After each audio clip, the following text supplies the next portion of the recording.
Bismillahirrahmanirrahim. Assalamu alaikum. Welcome to Kindergarten Video Lectures. Let's explore, learn, and have fun together on this exciting educational journey.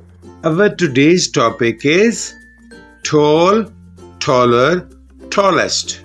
Dear students, listen carefully. Tall describes something that has a considerable height compared to others. Taller is used to compare the height of two objects, indicating that one has a greater height than the other.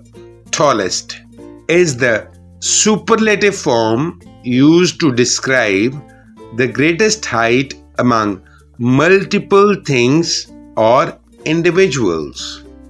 Look at the three trees. The first is taller than the boy. The second is the taller than the first one.